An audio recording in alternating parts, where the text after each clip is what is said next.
D. Imagine you're part of the most advanced alien civilization in the galaxy. Your technology is beyond comprehension, your fleets have conquered star systems, and no species has ever challenged your dominance. You've studied countless civilizations, cataloged their weaknesses, and absorbed their knowledge. You are the apex predators of space. Then you encounter a single human warship.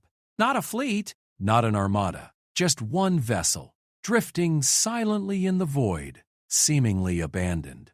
Your scientists are excited. Finally, a chance to study the mysterious humans who have been whispered about in the darkest corners of the galaxy. The species that survived when they shouldn't have. The ones who turned their own planet's hostility into strength. But as your inspection teams board that ship, as they delve deeper into its corridors and systems, something changes. The excitement turns to confusion. Confusion turns to disbelief. And disbelief transforms into a terror so profound that it will reshape how your entire civilization views the universe. Because what they discover isn't just technology, it's a revelation about what it truly means to be human.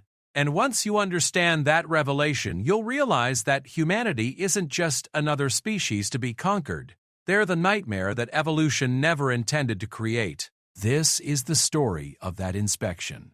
This is the story of the day the galaxy learned to fear. The Kethemori research vessel Eternal Wisdom hung in the darkness of space like a crystalline cathedral, its bioluminescent hull pulsing with the slow rhythm of artificial life. For 3 centuries, the Kethemori had dominated this sector of the galaxy, their advanced biotechnology and superior intellect making them the undisputed masters of dozens of star systems. They were scientists first, conquerors second, and their thirst for knowledge had driven them to catalog and study every sentient species they encountered. Commander Zixthara stood on the observation deck, her 4 arms folded behind her back as she gazed at the object that had drawn them here. The human vessel floated motionless against the star field, a dark silhouette that seemed to absorb light rather than reflect it. Unlike the flowing organic curves of Kethemori ships, this craft was all harsh angles and brutal efficiency.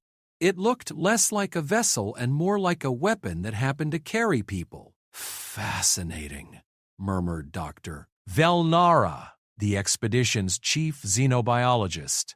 Her pale blue skin rippled with patterns of excitement as she manipulated a holographic display with her lower arms while taking notes with her upper ones. The humans continue to surprise us. This design philosophy is completely contrary to everything we know about spacefaring civilizations. Explain, Zixthara commanded, her voice carrying the authority of someone who had overseen the peaceful absorption of 17 different species into the Kethemori collective. Velnara's gill slits fluttered, the Kethemori equivalent of a sigh. Every species we've encountered follows the same basic principles: efficiency, harmony with natural forms, integration of technology with biology.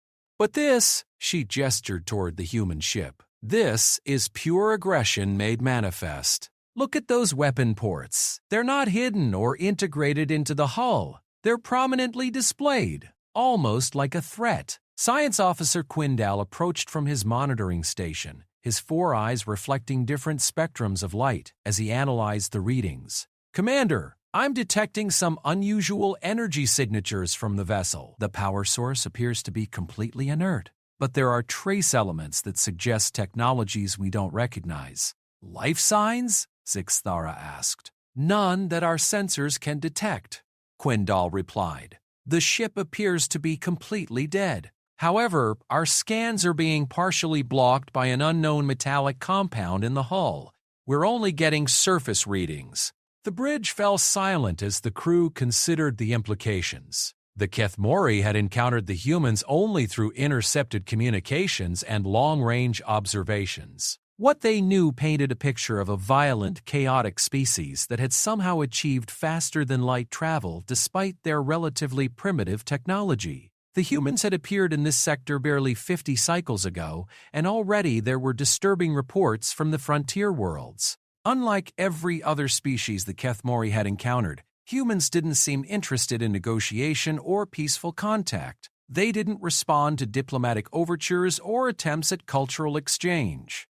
They simply appeared, established heavily fortified colonies on worlds that other species considered uninhabitable, and defended those colonies with a ferocity that had shocked even veteran military analysts. Commander called Communications Officer Thralvin from her station. "We're receiving a priority transmission from the Hegemony Council. They're ordering all research vessels to maintain a safe distance from human ships and report any findings immediately." Zixthara's crest darkened, a sign of annoyance among her people.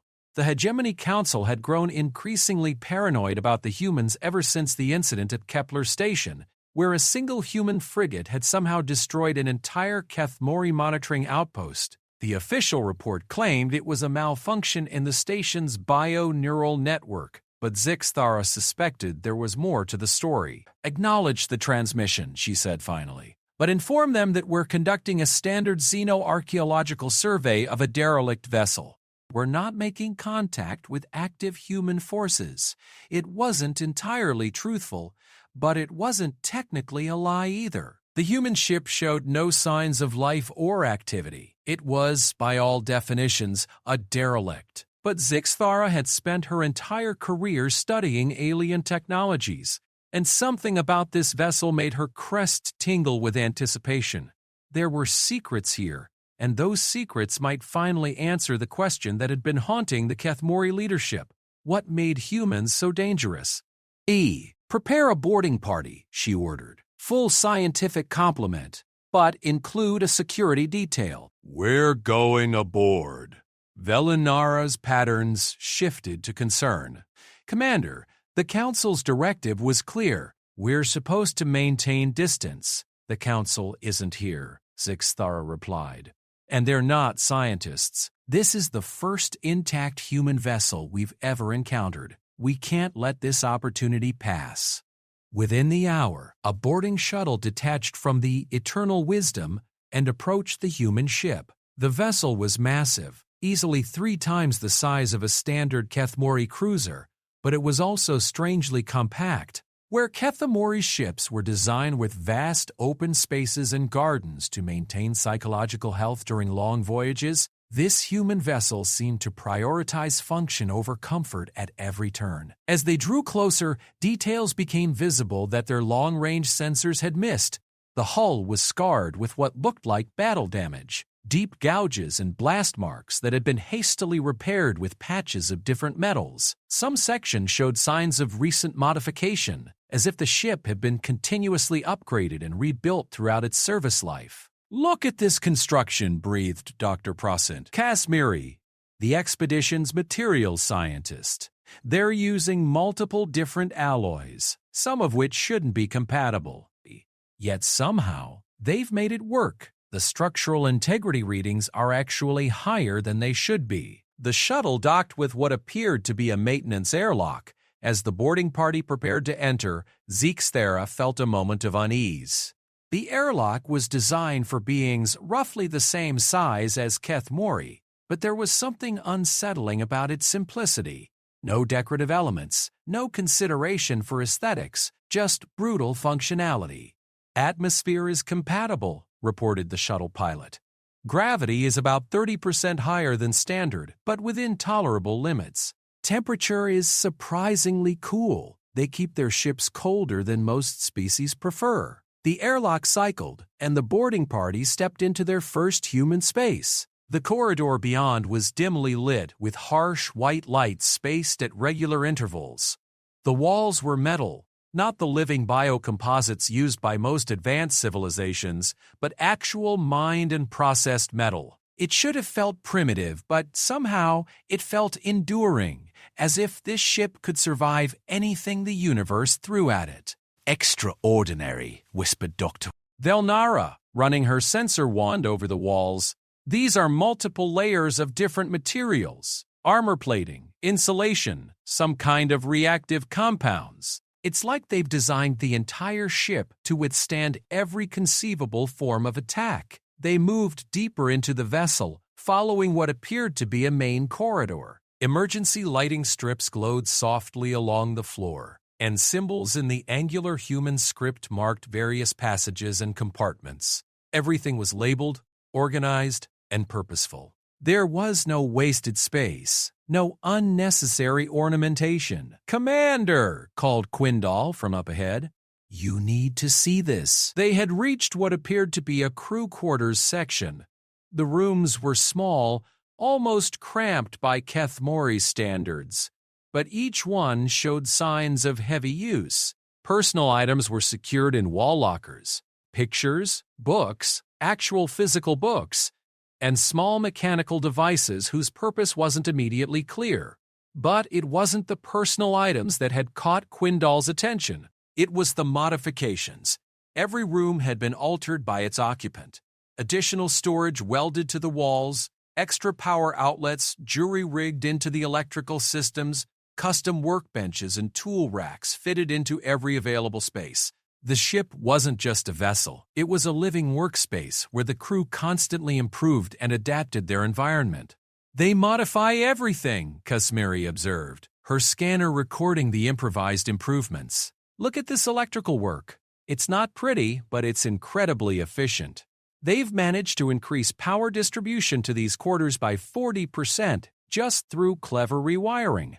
Velnara was examining something else entirely.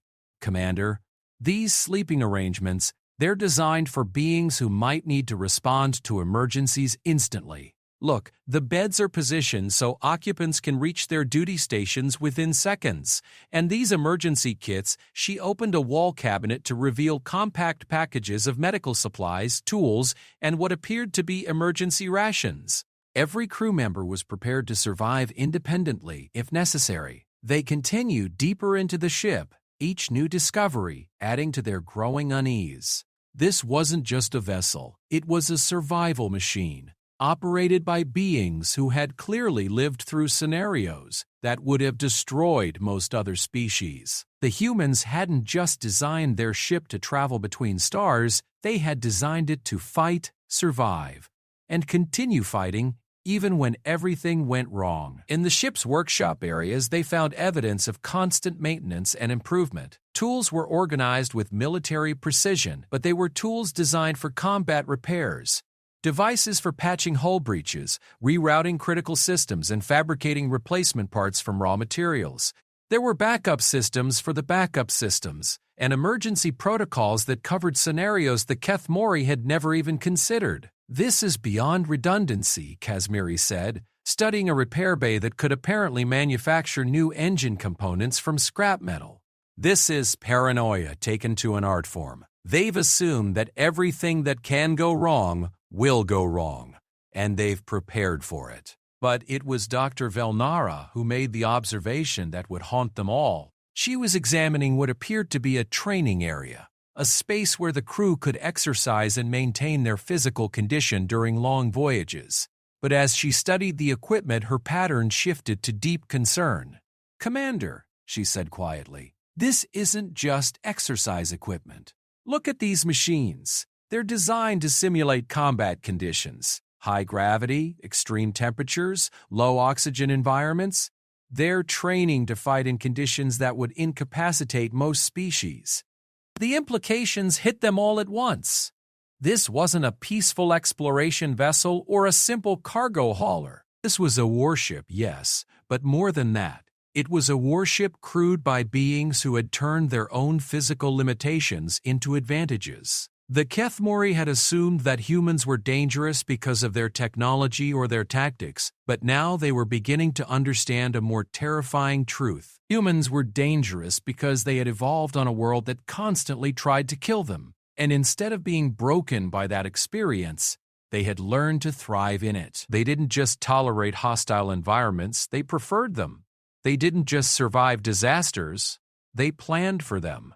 As the boarding party prepared to investigate the ship's command center and engine rooms, Zixthara found herself wondering if they had made a terrible mistake. This vessel told a story not of a species that had achieved spaceflight despite their primitive nature, but of a species that had achieved spaceflight because of their unique ability to turn any environment into a battlefield and emerge victorious. And if that was true, then the Keth Mori, despite their technological superiority and centuries of galactic dominance, might be facing something they had never encountered before, a species that was inherently better at war than they were at peace. The thought should have been absurd. The Keth Mori had studied warfare from a scientific perspective for millennia. They understood tactics, strategy, and the psychology of conflict better than any species in the galaxy. But as they moved deeper into the human ship, surrounded by evidence of a mindset that treated survival as a constant struggle and preparation for the worst-case scenario as a natural way of life, Zixthara began to suspect that all their theoretical knowledge might be worthless against a species that lived warfare as a basic biological imperative. The inspection was only beginning, and already they were learning to fear what they might find next. The journey to the command center took the boarding party through sections of the ship that defied every convention of starship design the Keth Mori had ever encountered. Unlike their own vessels, which followed logical pathways from one functional area to another, the human ship seemed designed as a maze of interconnected combat zones. "Look at these corridor intersections," Dr. Kazmiri observed, running her scanner over a junction where 4 passages met. "They're designed to be defensible. See these recessed areas? They're firing positions. And these blast doors, they can seal off entire sections instantly."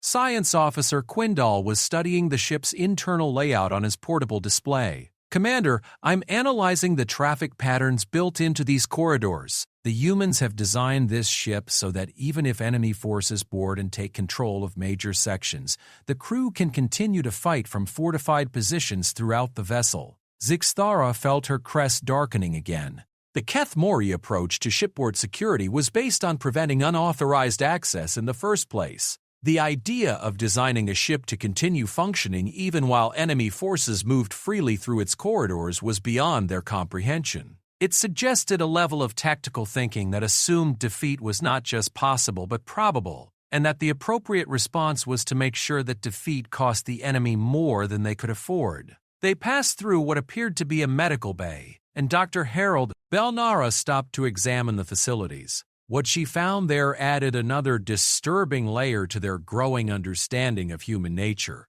"Commander, these medical facilities are incredibly advanced," she reported, her 4 hands moving quickly over the examination equipment. "But they're not designed for routine healthcare. Look at this. Trauma surgery, emergency amputation, battlefield medicine. These are tools for treating injuries that most species wouldn't survive long enough to receive treatment for." The medical bay also contained something that Keth Mori had never seen before: extensive facilities for psychological treatment. Not the gentle counseling and meditation spaces found on their own ships, but equipment designed for treating what human records called post-traumatic stress disorder and combat fatigue. The very existence of such facilities implied that humans regularly subjected themselves to experiences that damaged their minds and had developed sophisticated methods for repairing that damage so they could do it again. They healed themselves so they can continue fighting. This isn't medical care, it's maintenance for biological weapons. As they approached the command center, they encountered the ship's most sophisticated defensive feature yet: a series of airlocks and security checkpoints that could only be passed by solving complex tactical puzzles. Even with the ship's systems inactive, the mechanisms were elegant and deadly. Anyone attempting to force their way to the command center would face a gauntlet of traps and obstacles that required not just strength or technology, but tactical intelligence. "Remarkable," breathed Kazmiri. "They've turned access to their own command center into a test of military competence. Only someone capable of thinking like a human warrior could reach the bridge of a human ship." The command center itself, when they finally reached it, was a revelation that forced the Keth Mori to completely reconsider everything they thought they knew about leadership and decision-making. The bridge was smaller than expected, designed for a crew of perhaps 8 individuals working in perfect coordination. But it wasn't the size that shocked them. It was the philosophy behind the design. Every station could function independently if necessary, and any crew member could access critical ship functions from multiple locations. There was no single point of failure, no critical system that couldn't be controlled from at least 3 different positions. But more disturbing than the redundancy was the evidence of how these stations had been used. The captain's chair, worn smooth by use, faced not forward toward a viewing screen like most species' command centers, but toward the crew stations. The human captain hadn't commanded by looking at the stars. They had commanded by watching their people. Dr. Velnara was examining the workstations with growing amazement. "Commander, these interfaces are incredibly sophisticated, but they're designed for operation under extreme stress. Look at these control systems. They can be operated by beings suffering from injury, fatigue, or even partial sensory deprivation. And these emergency protocols," she activated a wall display that showed the ship's emergency command structure. What they saw there challenged every assumption they had made about human organization. "They don't have a traditional hierarchy," Velnara continued, her patterns shifting to deep confusion. "Every crew member has backup responsibilities for multiple critical systems. The ship can continue to function even if 70% of the command crew is incapacitated. And look at this. Any crew member can assume command if necessary, but only after demonstrating competence in combat simulation." Quindal was studying the captain's personal logs, which the ship's inactive systems had left accessible. What he found there provided their first direct insight into the mind of a human leader, and it was nothing like what they had expected. "Commander, you need to hear this," he said, activating the audio log system. "These are the final entries from the ship's captain." The voice that emerged from the speakers was unlike any alien communication the Kethmori had encountered. Most species used voice for information transfer, with emotion carefully controlled to maintain clarity. But the human voice was thick with exhaustion, frustration, and something else, a grim determination that spoke of someone who had accepted impossible odds and chosen to fight anyway. Personal log, Captain Sarah Chen, commanding UES Indomitable, A-47 of our deep reconnaissance mission. "We've lost contact with Fleet Command, and long-range sensors indicate Kethmori forces have established a patrol perimeter around our intended return route. The crew knows we're not getting home." Zixthara felt her blood chill. This ship, the Indomitable, had been conducting surveillance on Kethmori forces. The humans had been watching them, studying them, preparing for conflict, while the Kethmori had barely acknowledged their existence. The log continued. "I've informed the crew of our situation, and as expected, they voted unanimously to continue the mission. We'll gather what intelligence we can and attempt to transmit it back to Fleet Command before the Kethmori forces detect us. If we're captured, we'll follow Protocol 7. Cosmeri looked up from her examination of the command systems. "What's Protocol 7? Quindal accessed the ship's tactical database, and what he found there made them all step back from their instruments. Protocol 7 was a complete destruction sequence, not just of the ship, but of all data, all crew, and everything that could potentially provide intelligence to an enemy force. It was a protocol that assumed capture was worse than death, and that the mission was more important than the lives of everyone aboard. They would rather die than be taken prisoner, Velnara whispered. Not just the captain. The entire crew voted for this. But the logs revealed something even more disturbing. As Quindal continued accessing the files, they discovered that Captain Chen had not made her decisions in isolation. The ship's database contained detailed psychological profiles of every crew member, along with predictive models for their behavior under extreme stress. The human captain had known exactly how each of her people would respond to the news that they were trapped behind enemy lines, and she had counted on their willingness to sacrifice themselves for the mission. "This is beyond tactical planning," Zixthara said quietly. "She's manipulating her own crew's psychology as a weapon." "No," corrected Velnara, studying the profiles more carefully. "She's not manipulating them. She's coordinating with them. Look at these psychological evaluations. They're not assessing weaknesses to exploit. They're identifying strengths to maximize. She knows her crew will choose death before capture because she selected crew members who think that way." The implications were staggering. Human military organization wasn't based on the hierarchy and obedience structures used by most species. It was based on a form of psychological coordination, where leaders selected subordinates who shared their values so completely that manipulation wasn't necessary. Every human aboard this ship had volunteered for a mission they knew might require their death, and they had done so not out of fear or coercion, but because they genuinely believed the mission was worth that price. The command center also contained extensive files on Kethmori technology, tactics, and psychology. The humans had been studying their potential enemies with the same systematic thoroughness that the Kethmori applied to their scientific research, but with a focus on identifying weaknesses rather than understanding capabilities. Look at this analysis. Kazmiri called from a secondary workstation. They've identified 17 critical vulnerabilities in standard Kethmori ship design, including several we weren't aware of ourselves. And these tactical recommendations, she fell silent as she read further. The human analysis didn't just identify weaknesses. It provided detailed plans for exploiting them. Recommendations for weapons that would be particularly effective against Kethmori bioarmor. Psychological warfare techniques designed to disrupt the collective decision-making processes that Kethmori society relied upon. Even suggestions for biological weapons that could target Kethmori physiology specifically. They're not just preparing to fight us, Quindal observed. They're preparing to win. But it was Velnara who made the observation that truly terrified them. She had been examining the ship's historical logs, tracking its mission history over the past several years. What she found revealed a pattern that challenged everything the Kethmori thought they knew about human expansion into the galaxy. "Commander," she said, her voice barely above a whisper, this ship wasn't conducting random reconnaissance. It was part of a systematic intelligence-gathering operation.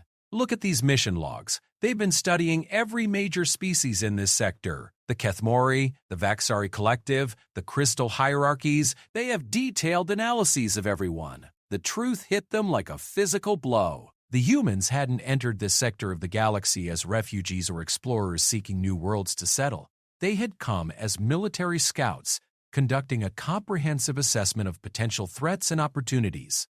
Every peaceful colony ship, every trade delegation, every diplomatic contact had been part of a larger intelligence operation designed to prepare for eventual conflict. "How long have they been planning this?" Zixthera asked. Velnara consulted the mission chronology. According to these logs, this intelligence-gathering operation has been ongoing for at least 20 years. They've been studying us since before they made official first contact. The command center fell silent as the boarding party absorbed the implications. The humans hadn't just achieved faster-than-light travel and decided to expand into the galaxy. They had achieved faster-than-light travel, surveyed the galactic political situation, identified the major powers, and developed comprehensive plans for dealing with each of them, all before announcing their presence to anyone. "We stand." It was a level of strategic planning that spanned decades, involving careful coordination between multiple expeditions and intelligence services. The humans had entered the galaxy not as newcomers seeking their place among established civilizations, but as conquerors who had already decided what that place would be. "We need to access the ship's primary database," Zixthera said finally. "If this vessel contains intelligence on other species as well, the Hegemony Council needs to see it immediately." But as they prepared to download the ship's files, Quindal made one final discovery that would haunt them all. Hidden deep in the ship's secure databases, accessible only through a series of command codes that the dead captain had left active, was a file labeled simply Endgame. The file contained a single text document apparently written by Captain Chen in the final hours before her ship went dark. It was not a tactical report or a strategic analysis. It was a personal reflection on the nature of the mission she had given her life to complete. "To whoever finds this record," the document began, Understand that what you've discovered aboard this ship represents only a fraction of human capabilities. We are not the strongest species in the galaxy. We are not the most technologically advanced. We are not the most intelligent or the most numerous, but we are the most stubborn. Every species we have encountered has accepted certain limitations as natural law. You build your societies around the assumption that some problems cannot be solved, some enemies cannot be defeated, some prices are too high to pay. You have learned to live with acceptable levels of failure. We have not. Humans do not accept that any problem cannot be solved, any enemy cannot be defeated, or any price is too high to pay for victory. We will sacrifice anything, endure any hardship, and commit any act necessary to achieve our goals. Not because we are evil, but because we come from a world that taught us that the alternative to total victory is extinction. We are not here to take your place in the galaxy. We are here to take the galaxy itself, and we will not stop until we have succeeded or until we are all dead. Choose accordingly.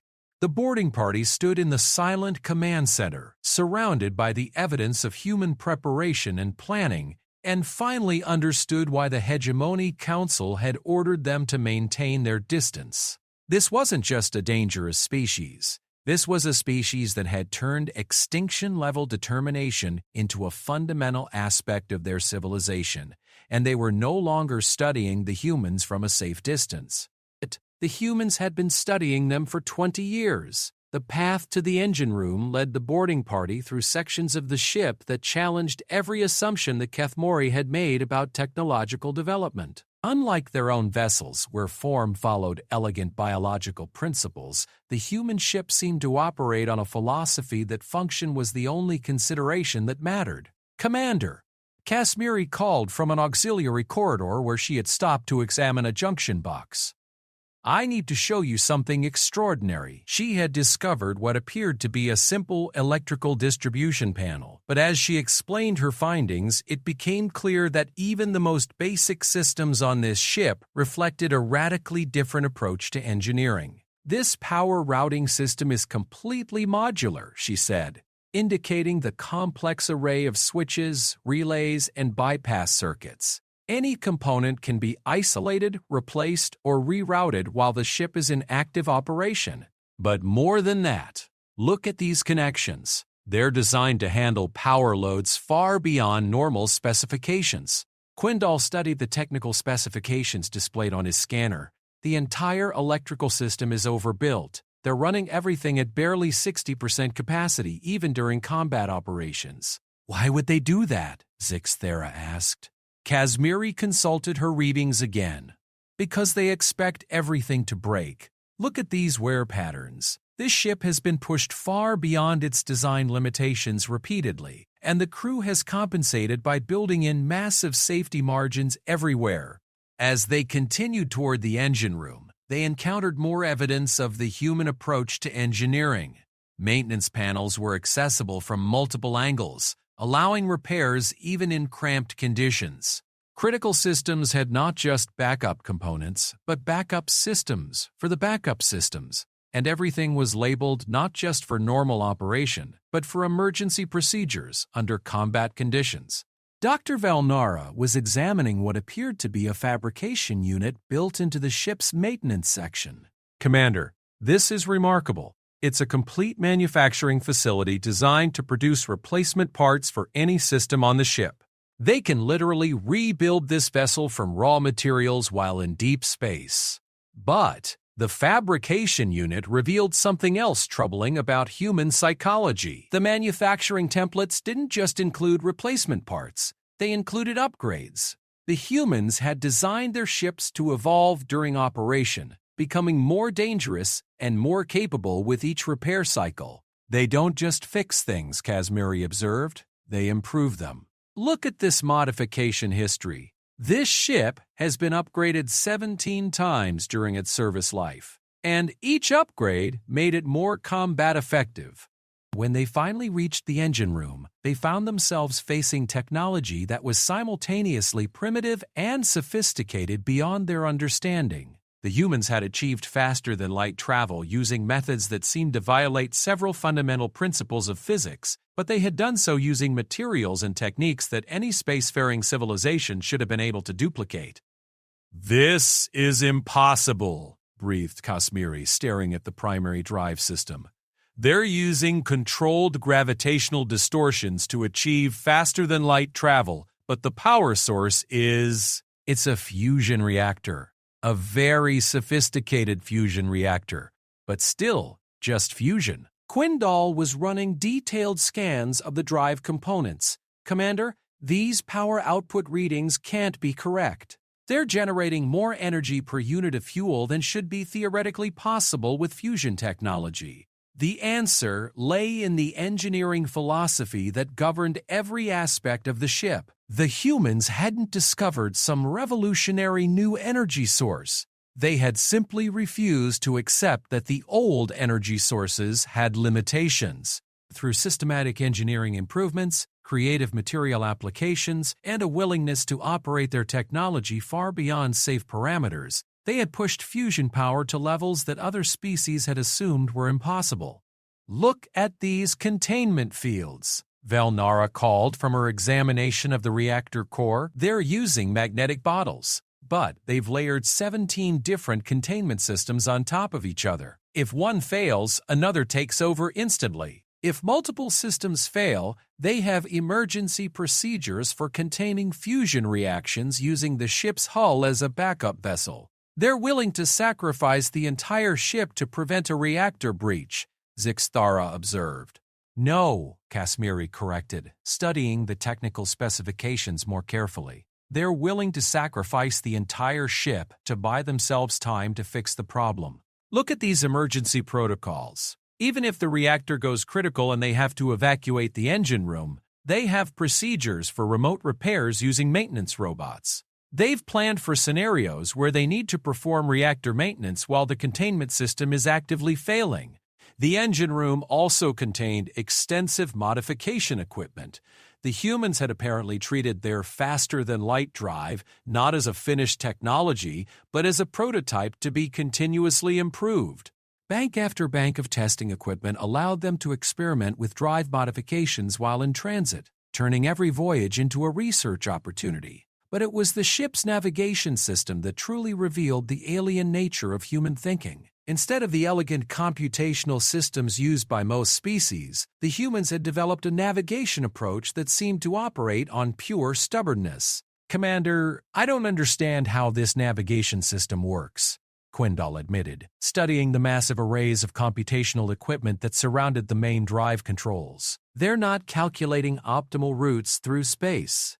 They're calculating how to force their way through space regardless of obstacles." The navigation computers contained detailed models not just of normal space, but of every form of dangerous space phenomenon the humans had ever encountered. Instead of plotting courses to avoid gravitational anomalies, stellar radiation, or unstable wormholes, the human navigation system was designed to plot courses through these hazards when necessary. "They treat dangerous space as a tactical advantage," Velnara realized. "Look at these route calculations. They're planning missions that take them through regions that other species can't follow.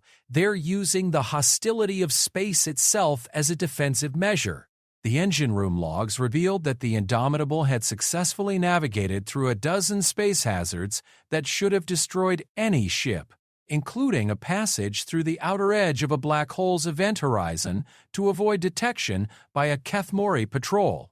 The crew had planned and executed maneuvers that relied not just on superior technology, but on a willingness to accept risks that other species would consider suicidal. Kashmiri was examining the ship's damage control systems when she made a discovery that forced them to completely reconsider human engineering capabilities. Hidden beneath the main engine room was a secondary engineering space that contained equipment unlike anything they had seen before.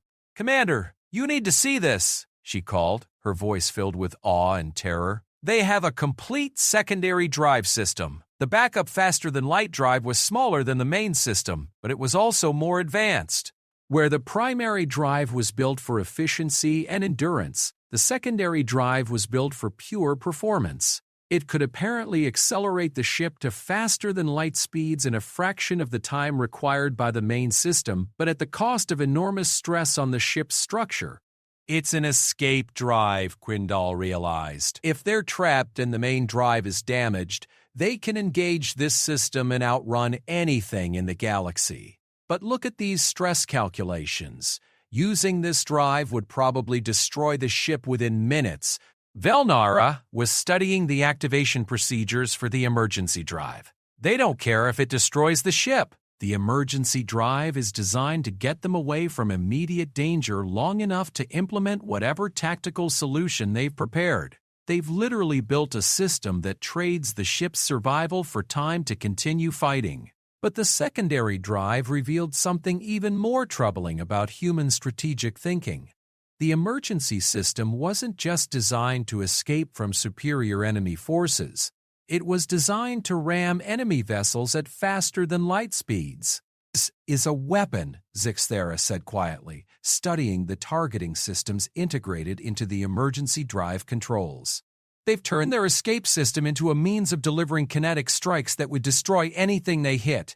The implications were staggering. A human ship faced with inevitable defeat didn't just have the option of self-destruction, it had the option of self-destruction while taking enemy forces with it. The emergency drive system could accelerate the Indomitable to faster-than-light speeds on a collision course with enemy vessels, creating an impact that would release energy equivalent to stellar-scale explosions. No wonder they're not afraid of superior numbers. They've designed their ships so that losing a battle just means the enemy loses more ships than they do. The engine room also contained evidence of the human approach to logistics and resource management. Unlike most spacefaring species who carefully plan their resource consumption and maintain supply lines with established bases, the humans had designed their ships to operate independently for extended periods by consuming whatever materials they encountered. The ship's recycling systems could break down virtually any form of matter and convert it into useful materials. Asteroid mining equipment allowed the crew to gather raw resources from any stellar system. Even waste products from the crew's biological processes were processed and converted into useful compounds. They don't need supply lines, Velnara realized. They can turn any stellar system into a resupply base. Look at these consumption calculations. This single ship could survive independently for decades just by mining asteroids and recycling materials. But the most disturbing aspect of the human logistics system was its military applications. The same equipment that allowed them to survive independently also allowed them to produce weapons and ammunition from raw materials. A human fleet could potentially establish a foothold in any system and begin manufacturing military equipment using local resources. They're not just invaders, Quindal said quietly. They're a self-replicating invasion force. Every ship can potentially become the seed of an entire military-industrial complex. As the boarding party prepared to leave the engine room, they discovered one final aspect of human engineering that would haunt their dreams. Hidden in a maintenance area near the emergency drive controls was a manual written in the simple, direct style typical of human technical documentation.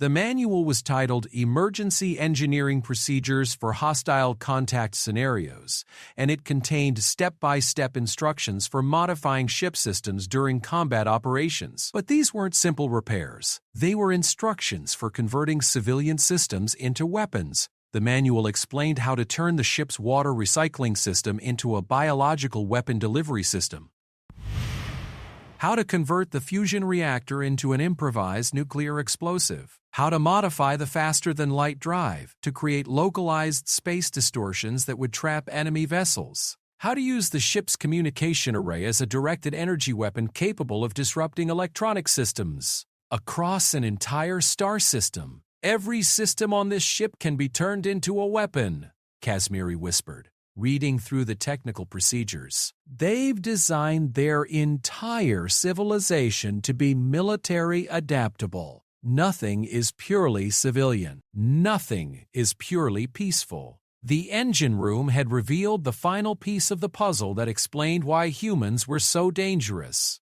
It wasn't just that they were willing to fight. It was that they had designed their entire technological infrastructure around the assumption that everything they built might eventually need to be used as a weapon. Their ships weren't just transportation. They were mobile weapons platforms that could be continuously upgraded and modified for whatever tactical situation they encountered. Their manufacturing systems weren't just for producing goods, they were for producing military equipment from any available resources.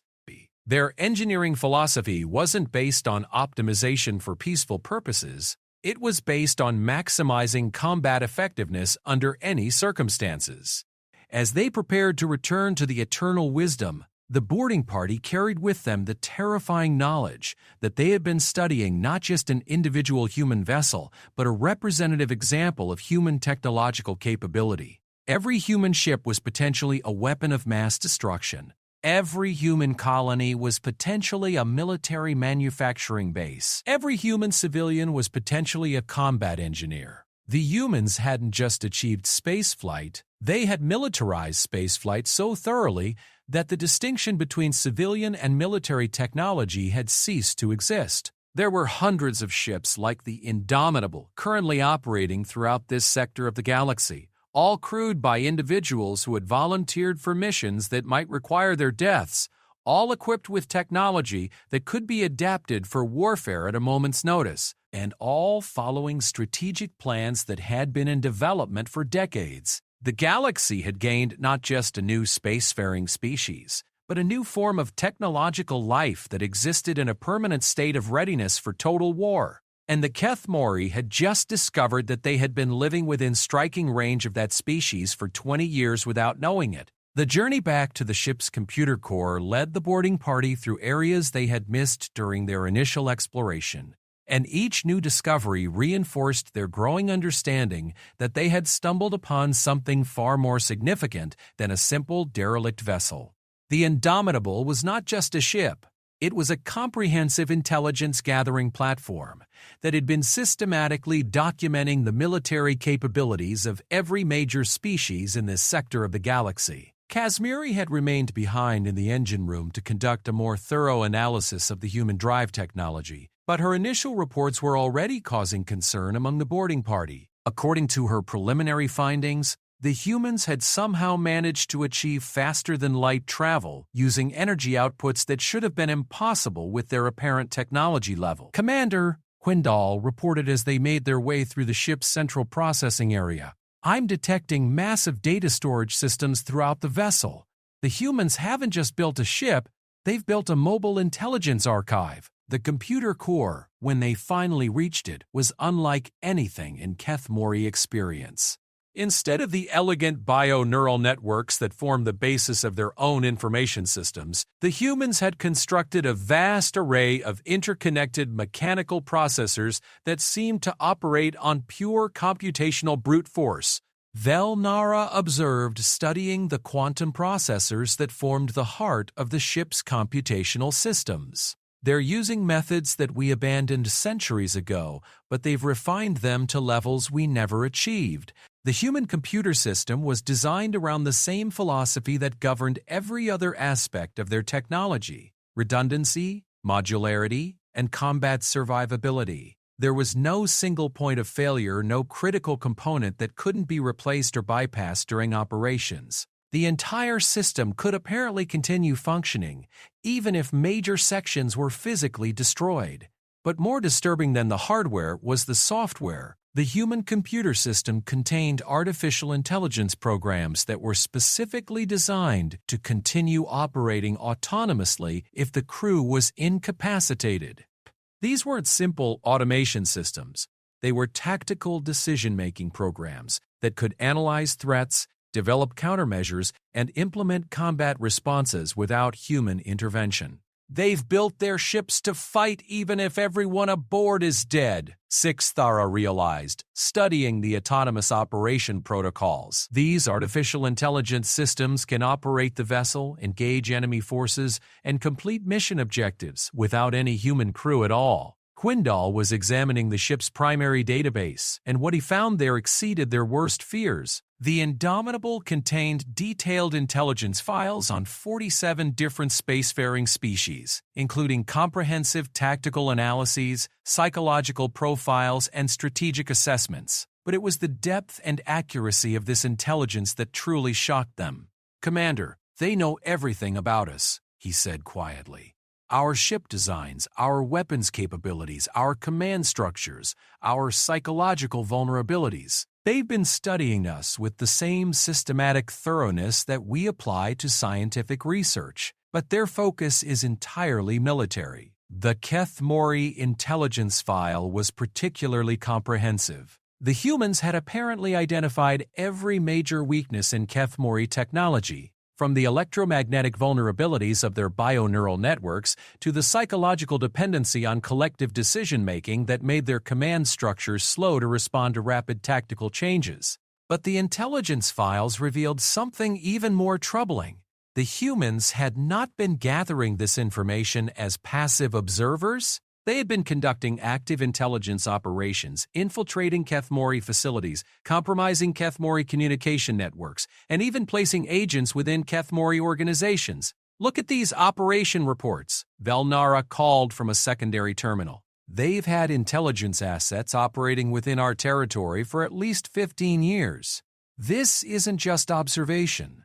It's espionage on a massive scale." The human intelligence operations were sophisticated beyond anything the Keth Mori had imagined possible for a species they had dismissed as primitive. The humans had apparently developed techniques for placing agents among alien populations that relied not on advanced technology, but on psychological manipulation and careful cultural adaptation. "They're using our own assumptions against us," Quindal observed, reading through the operation.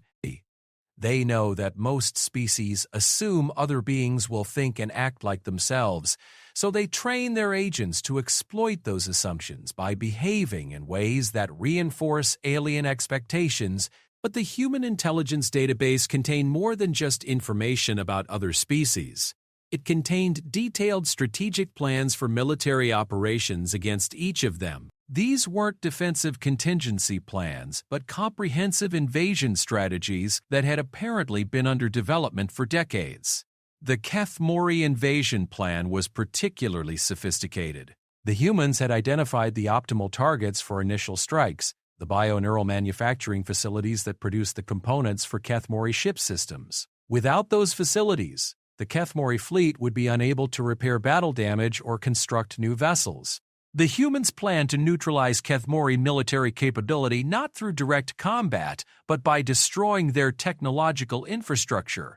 "They're not planning to defeat our fleets," Zixthara realized, studying the strategic analysis. "They're planning to make our fleets irrelevant. Look at these target priorities. They're going after our manufacturing capabilities, our research facilities, our educational institutions. They want to prevent us from adapting to their tactics." The invasion plans also revealed the terrifying scope of human strategic thinking. This wasn't a plan to conquer Keth Mori territory. It was a plan to eliminate the Keth Mori as a technological civilization while preserving their biological population for integration into human society. "They're not trying to exterminate us," Velnara said quietly. "They're trying to absorb us. Look at these post-conquest protocols. They have detailed plans for integrating Keth Mori individuals into human organizations, using our biological capabilities to enhance their own technological development." But perhaps most disturbing of all was the evidence that these weren't hypothetical plans. The intelligence database contained operational timetables, resource allocation schedules, and coordination protocols with other human fleets. The invasion of Keth Mori space was apparently already in the early stages of implementation. "Commander," Quindal called from the communication station, "I'm detecting quantum-encrypted transmissions from this ship's database. It's been sending intelligence updates to human command authorities on a continuous basis, even while appearing to be derelict." The truth hit them like a physical blow. The Indomitable wasn't a derelict at all. It was an active intelligence platform that had been deliberately positioned to appear abandoned while continuing to gather information on anyone who investigated it. Every sensor reading they had taken, every system they had accessed, every conversation they had held aboard the ship had been recorded and transmitted to human intelligence services. "We've been feeding them information about our own capabilities," Zixthara said quietly. "They know our scanning techniques, our analytical methods, our security protocols. They've been studying us while we studied them." Velnara was examining the ship's sensor logs, which revealed the full extent of the deception. "Commander, this ship has been tracking our approach for the past 18 hours. They knew we were coming before we even detected them. And look at these power readings. The ship has been fully operational this entire time. They've been simulating derelict status while monitoring everything we do." But the most shocking revelation was still to come. As Quindal delved deeper into the ship's communication logs, he discovered that the Indomitable was not operating alone. It was part of a network of human intelligence ships positioned throughout Kethmori space, all conducting similar operations, all feeding information back to a central command authority that was coordinating the largest intelligence operation in galactic history. "There are hundreds of these ships," he reported, his voice filled with horror. "They've positioned intelligence platforms throughout the territories of every major species in this sector. They've been studying all of us simultaneously, developing invasion plans for everyone." The database also contained psychological profiles of key leaders from dozens of different species. The humans had apparently identified individuals who could be influenced, corrupted, or eliminated to facilitate their strategic objectives. The scope of their intelligence operations included not just military and technological information, but detailed personal information about government officials, military commanders, and scientific leaders. "They know who to target," Velnara observed, reading through the psychological assessments. "They've identified the key individuals whose removal or conversion would cripple our ability to respond to invasion. This isn't just military planning, it's political warfare on an unprecedented scale." But perhaps most terrifying of all was the evidence of human adaptability. The intelligence database contained detailed analyses of how other species had attempted to defend against human expansion, along with the countermeasures that humans had developed in response. Every defensive strategy that had been employed against them had been systematically analyzed, understood, and neutralized. "They learn from every encounter," Zixthara realized. "Every battle, every negotiation, every diplomatic contact becomes intelligence that they use to improve their next operation. They're not just invading, they're evolving their invasion techniques based on how we resist them." The human database also contained disturbing evidence of their long-term strategic thinking. The invasion plans weren't designed to achieve immediate conquest. They were designed to achieve total transformation of galactic civilization. The humans apparently planned to gradually absorb or eliminate every other spacefaring species while preserving the most useful aspects of their technologies and cultures. "They're not trying to rule the galaxy," Quindal observed, studying the long-term strategic projections. "They're trying to become the galaxy. Look at these integration protocols. They want to create a hybrid civilization that combines the best aspects of every species they encounter." As the boarding party prepared to leave the computer core, they made one final discovery that would haunt them for the rest of their lives. Hidden in the deepest security levels of the ship's database was a file that contained not strategic plans or intelligence reports, but something far more personal and far more terrifying. It was a collection of personal messages from human crew members to their families, recorded before the ship departed on its final mission. The messages revealed that every member of the crew had known they were unlikely to return home, and that they had volunteered for the mission anyway. But it wasn't the courage of the crew that shocked the Kethmori. It was their casual acceptance of the mission's implications. The crew members spoke of their intelligence-gathering work not as a necessary evil or a regrettable duty, but as a natural and proper function of human society. They saw themselves not as spies or infiltrators, but as explorers preparing the way for human civilization to spread throughout the galaxy. "They don't think of this as war," Velnara whispered, listening to the recorded messages. "They think of this as expansion." To them, studying other species and planning their conquest is as natural as breathing. One message in particular would remain burned in their memories forever. A young human engineer named Marcus Torres spoke to his family about his hopes for the future. "By the time you receive this, the first phase of the great journey should be complete. The preliminary surveys have exceeded all expectations. This sector of the galaxy contains dozens of species with technologies and capabilities that will greatly benefit humanity. Some of them will join us willingly once they understand the advantages of human civilization. Others will resist, and we'll have to convince them more forcefully. But either way, this galaxy is going to become our galaxy.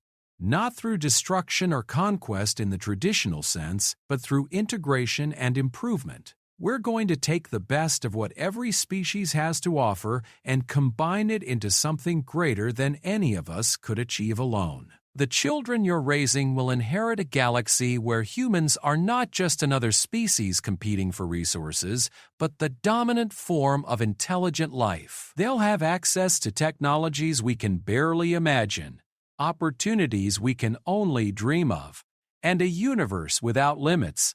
We're not just exploring space, we're preparing space for humanity. And what we're building out here will last for millennia." The message ended with Taurus expressing his hope that his children would grow up in a universe where the dangerous and chaotic period of multiple competing civilizations had been replaced by the stability and prosperity of human-led galactic society. As the boarding party finally prepared to leave the Indomitable, they carried with them the devastating knowledge that they had discovered not just evidence of human military capabilities, but evidence of human intentions. The humans weren't simply another aggressive species seeking to expand their territory. They were a species that had systematically planned the transformation of the entire galaxy according to their vision of optimal civilization. And based on the intelligence they had gathered, they apparently had the capability to implement that plan. The boarding shuttle departed the Indomitable carrying the most important intelligence discovery in Kethmori history, the knowledge that their galaxy was already at war and that they had been losing that war for 20 years without knowing it. The humans weren't coming to conquer them.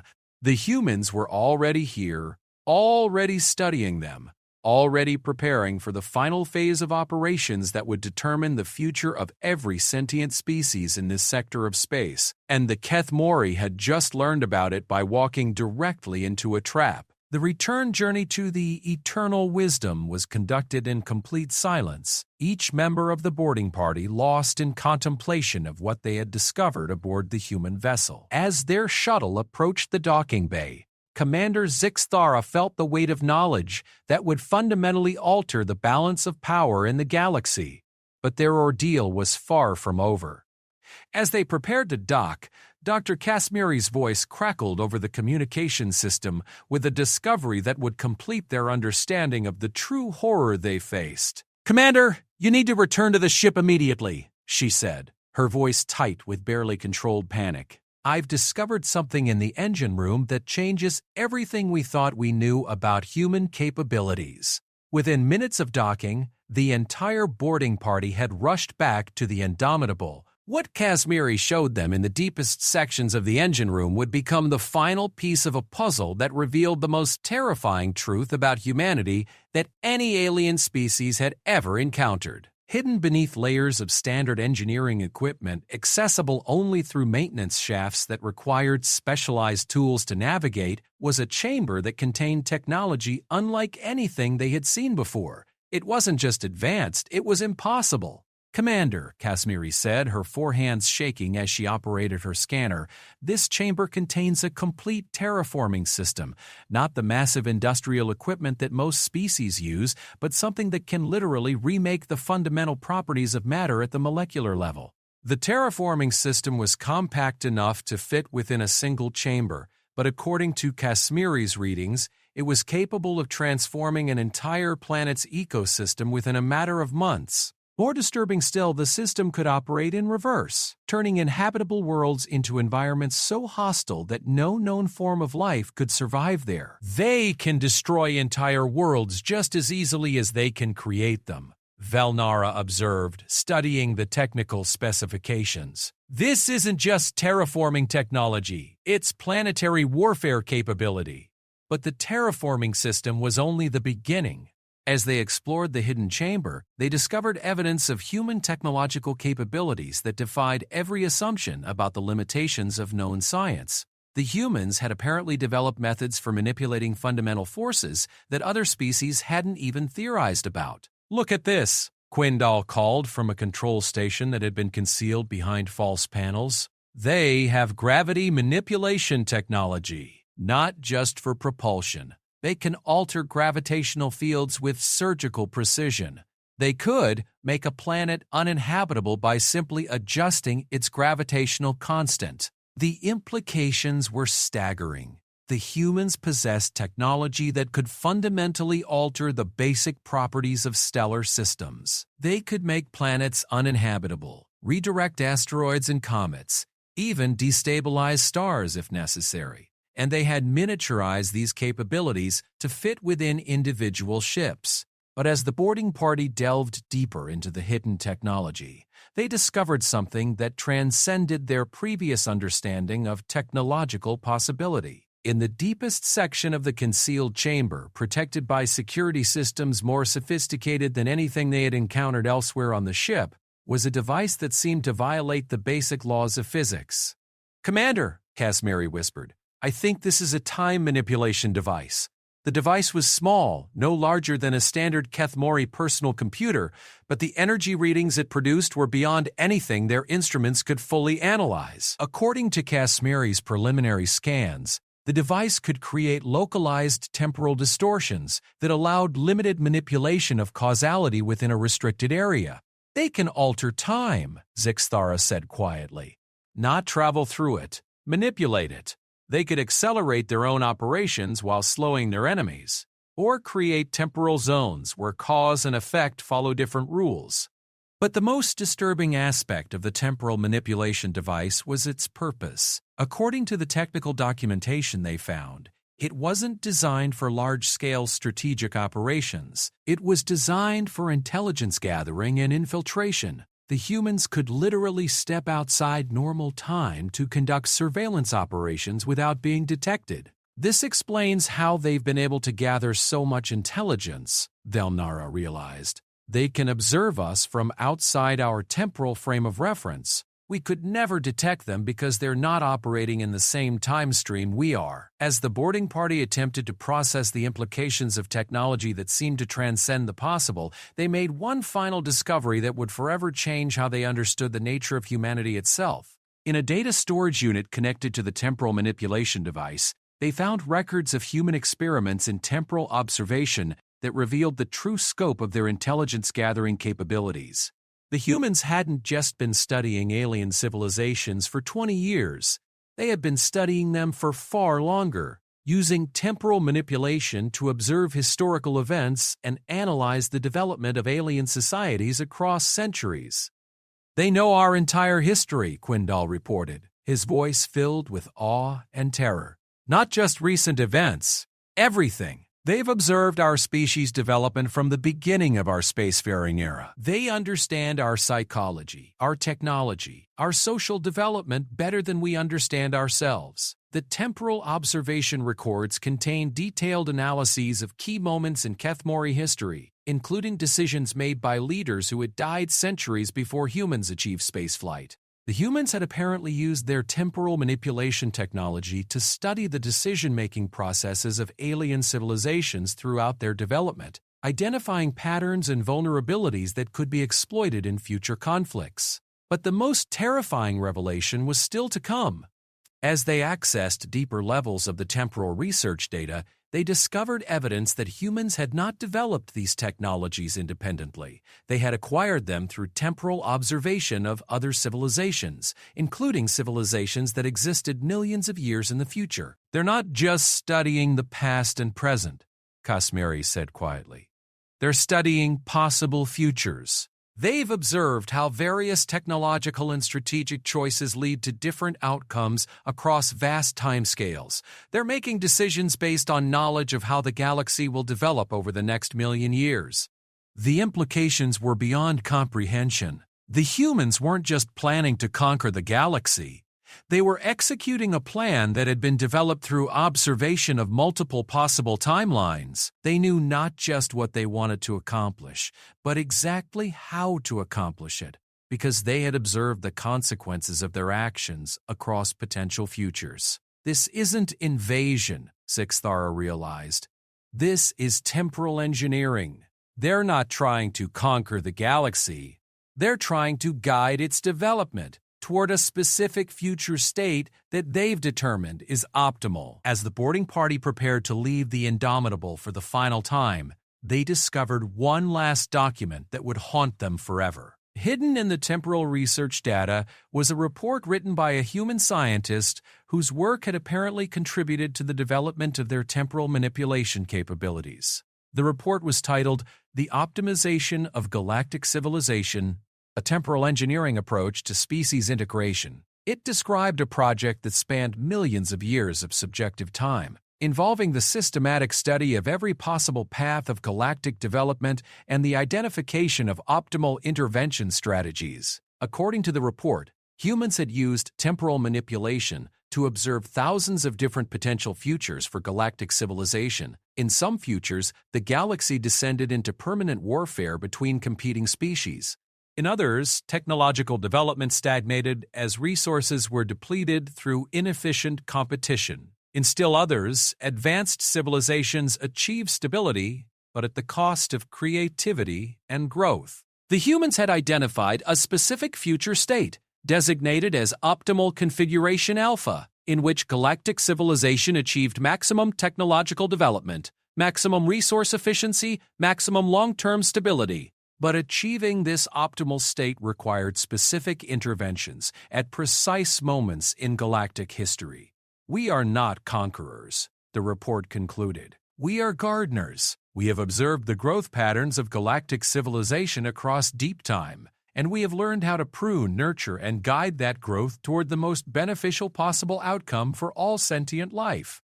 The species we encounter may resist our interventions because they cannot see the larger pattern of which they are a part. They cannot understand that short-term disruption is necessary to prevent long-term catastrophe, or that temporary loss of autonomy is necessary to achieve permanent freedom. But we have seen the end result of our work across millions of years of observation. We know that the galaxy we are creating will be better than any of the alternatives. The sacrifices required today will be justified by the prosperity and peace that will exist for millennia to come. We are not taking the galaxy away from its current inhabitants. We are giving them a galaxy worth inheriting. As the boarding party finally returned to the eternal wisdom, they carried with them knowledge that would forever alter the course of galactic history. They had discovered that humanity was not simply another aggressive species seeking territorial expansion. They were temporal engineers conducting a project that spanned geological timescales and involved the systematic optimization of galactic civilization itself. The humans possessed technology that allowed them to step outside the normal flow of time, observe the consequences of their actions across multiple timelines, and make strategic decisions based on knowledge of potential futures that other species couldn't even imagine. They had apparently spent subjective millennia studying every possible path of galactic development and had chosen to implement the path that led to optimal outcomes for all sentient life. But perhaps most terrifying of all was the realization that the humans might be right. If they truly possessed the ability to observe potential futures and had seen the consequences of different approaches to galactic civilization, then their interventions might indeed be necessary to prevent worse outcomes. The Keth Mori faced a choice that no species in galactic history had ever confronted before: resistance against beings who claimed to be optimizing the galaxy for everyone's benefit, or cooperation with a species that possessed godlike knowledge and power. As Commander Zixthara stood in the observation deck of her ship, watching the Indomitable fade into the distance, she realized that the age of independent species competing for dominance in the galaxy was over. Humanity had introduced a fundamentally new form of civilization, one based on temporal engineering and optimization across deep time. The galaxy would never be the same. The only question remaining was whether other species would resist the transformation or embrace it, and based on what they had discovered aboard the human ship, Zixthera suspected that the outcome would be the same regardless of their choice. The humans had seen the future, and they were determined to create it. The inspection of the human warship was complete. The age of human galactic dominance had begun. And the most terrifying part was that they might actually be doing it for everyone's benefit. A benefit that would only become apparent across timescales that other species couldn't comprehend, implemented through methods that other species couldn't resist, guided by knowledge that other species couldn't acquire. Humanity hadn't just achieved spaceflight, they had achieved temporal mastery. And they were using that mastery to reshape the galaxy according to a vision of optimal civilization that transcended the understanding of any other species. The Age of Gods had begun, and the gods were human. The galaxy would learn to accept this truth, whether they chose to or not, because the humans had already seen every possible future and they had chosen the one in which they won.